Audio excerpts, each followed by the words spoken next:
ಕೇಂದ್ರ ಸರ್ಕಾರ ಮನ್ರೇಗಾ ಅಂದರೆ ಮಹಾತ್ಮ ಗಾಂಧಿ ರಾಷ್ಟ್ರೀಯ ಗ್ರಾಮೀಣ ಉದ್ಯೋಗ ಖಾತ್ರಿ ಕಾಯ್ದೆ ಯೋಜನೆಯ ಹೆಸರನ್ನು ಬದಲಾವಣೆ ಮಾಡೋದಕ್ಕೆ ಮುಂದಾಗಿರುವಂಥದ್ದು. ಈ ಸಂಬಂಧಪಟ್ಟಂತೆ ಎಲ್ಲ ಸಂಸದರು ಕೂಡ ಈ ಬಗ್ಗೆ ಒಂದು ಸರ್ಕ್ಯುಲರ್ ಹೋಗಿರುವಂಥದ್ದು. ಬಹುತೇಕವಾಗಿ ಇಂದು ಈ ಸಂಬಂಧಪಟ್ಟಂತೆ ಕಾಯ್ದೆ ಮಣ್ಣೆ ಆಗಲಿದೆ. ಈ ಬಗ್ಗೆ ಮಾತಾಡೋಕ್ಕೆ ಕಾಂಗ್ರೆಸ್ನ ಸದಸ್ಯರಾದಂಥ ವಿಧಾನಸಭೆ ಸದಸ್ಯರಾದಂಥ ಶಾಸಕರಾದಂಥ ರಂಗನಾಥ್ ನಮ್ಮ ಜೊತೆ ಇದ್ದಾರೆ. ಸರಿ, ಮನ್ರೇಗಾ ಯೋಜನೆ ಹೆಸರನ್ನು ಬದಲಾವಣೆ ಮಾಡ್ತಾರಂತೆ ಮಹಾತ್ಮ ಗಾಂಧಿ. BJPಯವರು ಪ್ರತಿ ಬಾರಿ ಯಾವುದೇ ಒಂದು ಕಾರ್ಯಕ್ರಮವನ್ನು ಹೊಸದಾಗಿ ವಿನೂತನವಾಗಿ ಕೊಟ್ಟಿಲ್ಲ. ಕಾಂಗ್ರೆಸ್ ಮಾಡಿರೋದನ್ನು ಹೆಸರು ಬದಲಾವಣೆ ಮಾಡ್ಕೊಂಡು ಮುಂದುವರಿತಾವ್ರೆ, ಅಷ್ಟು ಬಿಟ್ಟರೆ ಬೇರೊಂದಿಲ್ಲ. ಇವತ್ತು ಮಹಾತ್ಮ ಗಾಂಧಿ ರಾಷ್ಟ್ರೀಯ ಉದ್ಯೋಗ ಖಾತ್ರಿ ಯೋಜನೆ ಅಂತ ಅಂದರೆ ಎಷ್ಟು ಗೌರವ ಇತ್ತು. ಒಂದು ನಮ್ಮ ಭಾರತ ದೇಶಕ್ಕೆ ಒಂದು ಪ್ರೈಡ್ ಅದು. ಅಂಥದ್ದನ್ನು ಹೋಗಿ ಅವರು ವಿ ರಾಮ್ ವಿಕಸಿತ್ ಭಾರತ್, ಏನು ವಿಕಸಿತ್ ಭಾರತ್ VG ರಾಮ್ ಅಂತ ಬರಬೇಕು, ರಾಮ್ ಅಂತ ಬರಬೇಕು ಅನ್ನೋದಕ್ಕೋಸ್ಕರ ಹೆಸರನ್ನು ಬದಲಾವಣೆ ಮಾಡಿ ಇವತ್ತು ಅದಕ್ಕೇನು ಅಭಿವೃದ್ಧಿನ ಒಳಗಡೆ ಅಳವಡಿಸ್ಕೊಂಡಿದ್ದಲ್ಲ, ಬರೀ ಹೆಸ್ರಿಗೋಸ್ಕರ BJPಯಿಂದ ಮಾಡಿದ್ದೇವೆ ಅಂತ ತೋರಿಸ್ಲಿಕ್ಕೆ ಹೊರಟಿದ್ದಾರೆ.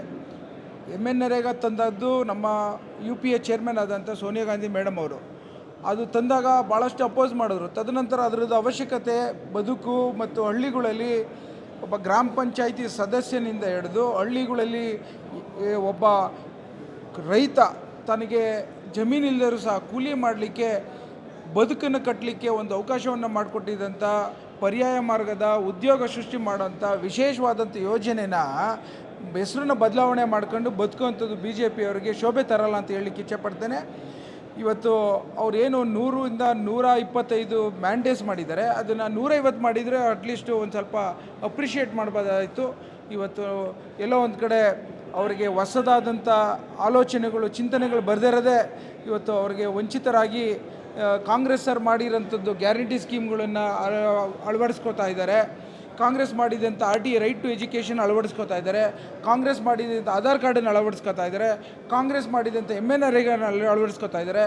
ಪ್ರತಿಯೊಂದು ಹೆಜ್ಜೆಯಲ್ಲೂ ಕಾಂಗ್ರೆಸ್ಸಿನ ಇರೋವಂಥ ಯೋಜನೆಗೆ ಬೇರೆ ಹೆಸರು ಪಡ್ಕೊಂಡು ನಾವು ಮಾಡಿರೋಂಥದ್ದನ್ನು ಮುಂದುವರಿಸ್ತಾವ್ರೆ, ಬಿಟ್ಟರೆ ಬೇರೊಂದಿಲ್ಲ ಅಂತ ಹೇಳಲಿಕ್ಕೆ ಇಚ್ಛೆಪಡ್ತೇನೆ. ಈ ಹೆಸರನ್ನು ಬದಲಾವಣೆ ಮಾಡುವಂಥ ಅವಶ್ಯಕತೆ ಏನಿತ್ತು ಅಂತ ಅನ್ಸುತ್ತೆ ಸರ್? ಯಾಕೆ ಅಂತ ಅಂದರೆ ನಿಮ್ಗೆ ಯಾಕೆ ವಿರೋಧ ಇರುವಂಥದ್ದು ಅಂತ?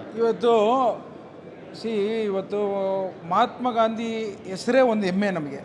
ಅದನ್ನು ತೆಗಿತಾರೆ ಅಂದರೆ ಇವರು ಯಾವ ಥರ ಮಾನವೀಯತೆಯ ದೃಷ್ಟಿ, ಎಷ್ಟು ಅವರ ಕುಂಚಿತವಾದಂಥ ಮನೋಭಾವನೆ ಯೋಚನೆ ಮಾಡಿ VB ರಾಮ್ ಅಂತ ತರಬೇಕು ಅಂತ ರಾಮ್ ಅನ್ನೋ ವರ್ಡ್ ಬರೋಕ್ಕೋಸ್ಕರ ಇವರು ಪ್ರಯತ್ನವನ್ನು ಮಾಡ್ತಾವ್ರೆ. ಎಲ್ಲೋ ಒಂದು ಕಡೆ ಇದೆಲ್ಲ ಸಾಮಾನ್ಯ ಜನರು ಇವರ ಚಿಂತನೆಯನ್ನು ಅರ್ಥ ಮಾಡಿಕೊಂಡು BJPಯವರ ಒಂದು ಬಬಲ್ ಏನಂದರೆ ಗುಳ್ಳೆಗಳು, ಒಡೆದೋಗಿರೋ ಗುಳ್ಳೆಗಳು ಅಂತ ಗೊತ್ತಾಗುತ್ತೆ ಅಂತ ಹೇಳಬಲ್ಲೆ ನಾನು. ವಿರೋಧ ವ್ಯಕ್ತಪಡಿಸಿ ರಾಜ್ಯ ಸರ್ಕಾರ ಪ್ರತಿರೋಧ ಮಾಡಬೇಕು ಅಂತ ಏನಾದರೂ ಹೇಳ್ತಾರೆ? ಅಫ್ಕೋರ್ಸ್ ಇದನ್ನು ವಿರೋಧ ಅನ್ನೋದಕ್ಕಿಂತ ಇದು BJPಯವರು ಅವ್ರಿಗೆ ಅರ್ಥ ಮಾಡ್ಕೋಬೇಕು. ಇದರಿಂದ ಯಾವುದೇ ಪ್ರಯೋಜನ ಇಲ್ಲ ಸಾಮಾನ್ಯ ಜನರಿಗೆ. ಯಾವ ಕಾರಣಕ್ಕೋಸ್ಕರ ನೀವು ಹೆಸರು ಬದಲಾವಣೆ ಮಾಡ್ಕೊಂಡು ಕಾಂಗ್ರೆಸ್ಸಿನ ಯೋಜನೆಗಳನ್ನು, ಮಹಾತ್ಮ ಗಾಂಧಿಯ ಹೆಮ್ಮೆನ ಹೆಸರನ್ನು ತೆಗಿಲಿಕ್ಕೆ ಹೊರಟಿರೋಂಥದ್ದು ತಪ್ಪು ಅನ್ನೋದನ್ನು ಹೇಳಬಲ್ಲೆ ನಾನು. ಇದು ರಂಗನಾಥ್ ಅವ್ರ ಹೇಳಿಕೆ ಯಾವುದೇ ಕಾರಣಕ್ಕೂ ಮಹಾತ್ಮ ಗಾಂಧಿ ಹೆಸರನ್ನು ತೆಗಿಬಾರ್ದು, ಇದರಲ್ಲಿ ಬೇರೆ ಅಜೆಂಡಾ ಇದೆ ಅಂತ ಹೇಳುವ ಮೂಲಕ ತಮ್ಮ ಒಂದು ಅಸಮಾಧಾನವನ್ನು ವ್ಯಕ್ತಪಡಿಸಿರುವಂಥದ್ದು.